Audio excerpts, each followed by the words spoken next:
네, 안녕하세요. 아산소리 이비인후과의 손영기 대표원장입니다. 네, 오늘은 어지럼증의 원인 중에 하나인 양측 전정신경병증이라는 질환에 대해서 이야기를 드리겠습니다.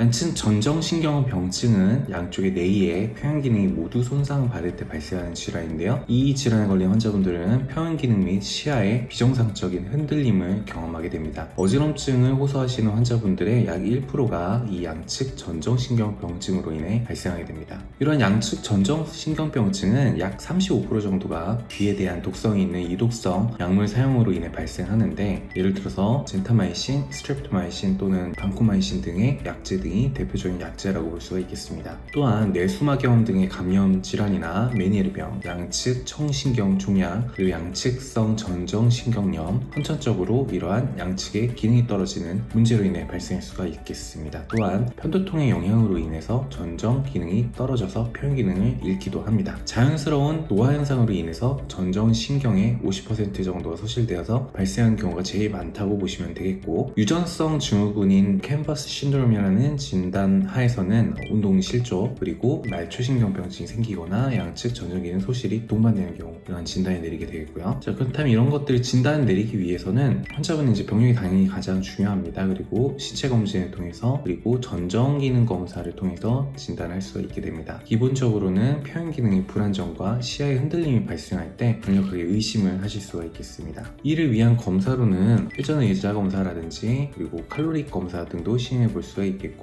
그리고 두부 충동 검사, 필요시에는 메니에르 등을 감별하기 위해 이코지 등의 테스트도 진행을 할 수가 있겠습니다. 동시에 청력 검사도 필요하신 경우가 있는데요. 환자분들이 단순히 이렇게 어지럼증을 가지고 있는 것이 아니라 난청이 동반되는 경우가 간혹 보이기 때문에 꼭 감별하시는 것도 매우 중요한 요소 중에 하나라고 볼 수가 있겠습니다. 그리고 양측 전정신경병증의 이러한 원인이 무엇인지 확인을 하기 위해서 필요한 경우엔 자가 면역 항체 검사라든지 매독 검사 등을 추가적으로 시행해 보실 수가 있겠고요. 자, 그럼 치료 방법인데, 유발하는 원인을 확인할 수 있다면 해당 원인을 환자분에게서 소거하는 것이 매우 중요하다 볼 수 있겠고, 가능하면 전정기능을 억제하는 약물의 사용을 최소한으로 억제를 하셔야 됩니다. 그리고 건정 재활 운동이나 맞춤 전정 운동을 통해서 기능을 회복시켜 적응시키도록 도와주는 것이 매우 중요하다고 할 수가 있겠습니다. 대부분의 환자분들이 전정 재활 운동 등을 하게 되면은 6개월 정도 지나면 증상의 호전을 자연적으로 보이시는 경우가 있지만 전정 기능이 완전히 정상으로 돌아오지 않을 수가 있겠고요. 그리고 검사상으로도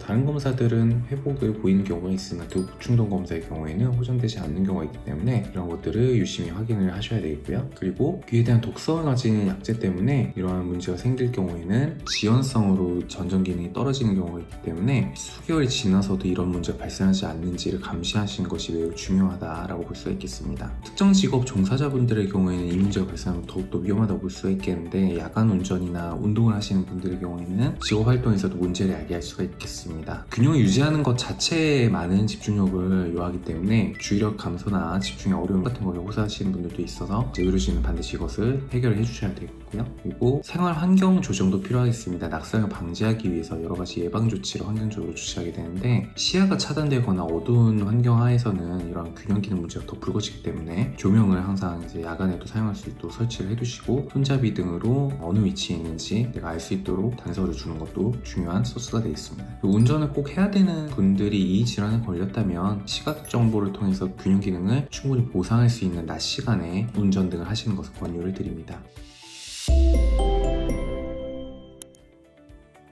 이상으로 양측성 전정신경병증에 대한 간단한 브리핑을 얘기를 드렸고요. 반드시 이 질환이 있는지 검사를 통해서 확정을 짓고 진단이 되었다면 적절한 치료를 통해서 회복을 해주셔야만 일상생활로 복귀가 가능하십니다. 이상으로 아산소리 이비인후과의 손영기였습니다. 경청해주셔서 감사합니다.